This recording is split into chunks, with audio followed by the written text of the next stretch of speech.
Hi Tim, here's a video of the Stepwagon RG1 that we got for you. I hope you can hear me over the wind. It's a little bit windy today. Here's today's newspaper. It's the 28th of October today. That's when I'm making this video.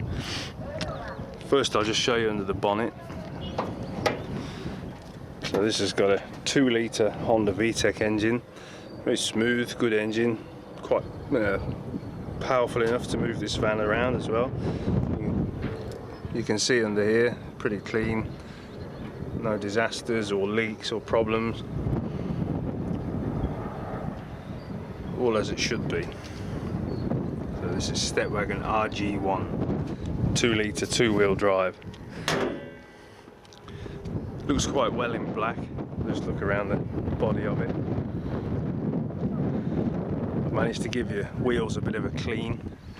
Look a lot better now actually. Really all you need to do now is find some badges for the centre caps and it should look pretty good. The tyres aren't actually too bad.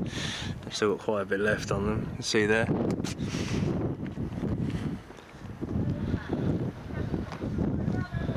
So this car doesn't need any paintwork, it's pretty straight and clean around the body. I've also fitted your fog lights in the back bumper. I'll demonstrate those in a minute.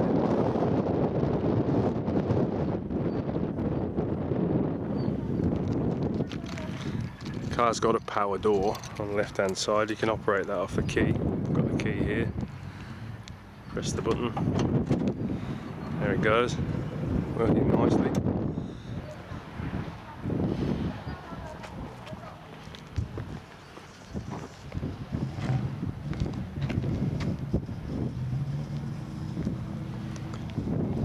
Just have a look inside.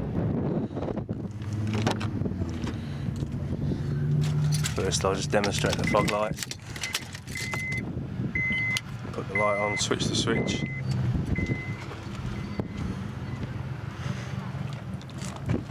Get my shadow in the way and you can see the fog lights are in the bottom of the bumper there. They look quite smart. Hopefully that shows up. Yeah. Both of those are working nicely. So you shouldn't have a drama with your MOT.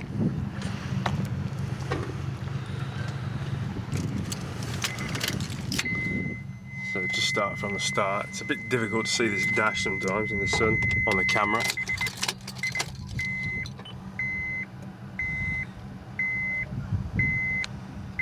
You should be able to see. I've changed the speedo now. I've recalibrated the speedo, fitted a chip to it, sorry. So that's now in miles. I've blanked off the K so you can just see miles per hour there now. Another thing I just wanted to demonstrate. There's the mileage, that's 67,000 miles now. That's been reset into miles. So the speedo goes in miles and the odometer is reading in miles. And if I press the trip button, I can change the display here. You'll see there that it says average kilometers per litre. Now, since I've reset the mileage, that's now actually miles per litre. And I haven't driven very far from the port, so it's coming up with 4.2.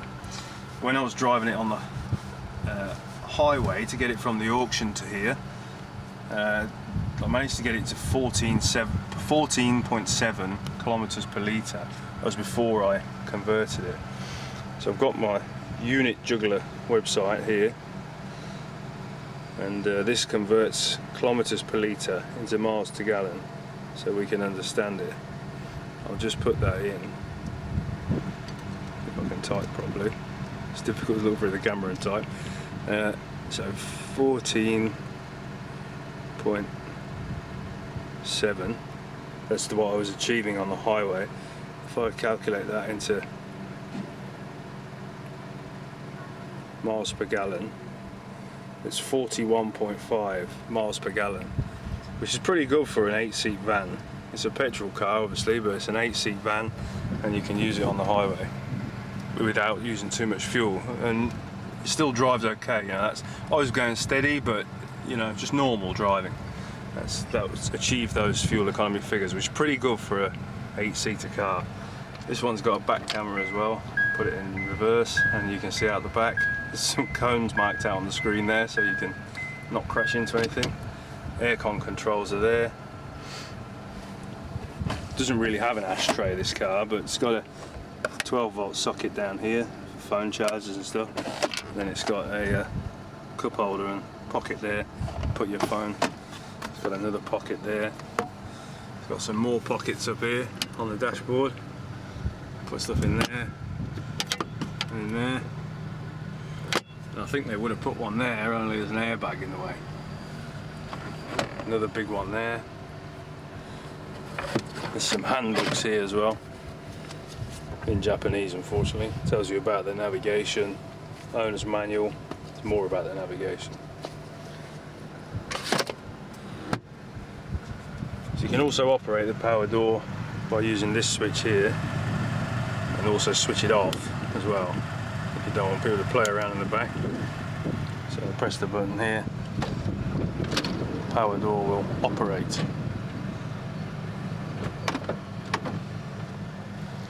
I'll just show you the rest of the interior. So as I mentioned, it's an 8-seater. It's got these chairs in the front, beige cloth finish on them. Got some armrests and that. Quite a comfortable driving position actually, this car. I don't mind it. It's quite good. And the pedal rubbers are pretty good. The seat carpet, should I say, sorry, is pretty good. It's had some different mats on it. You can see them there. That's what was in the car. I'll leave those in. But they've protected the carpets underneath and it looks okay. In the back here, same thing, had some mats in there. That carpet's still pretty good, just needs a vacuum really, this car, and then you're good.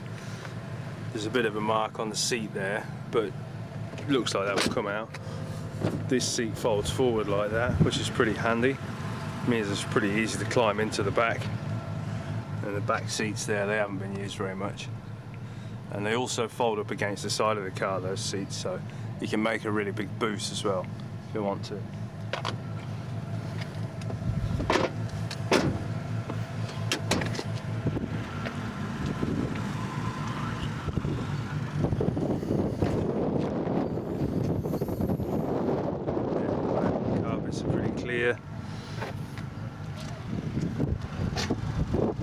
Back seats are good, and the headlining is nice and clear on this.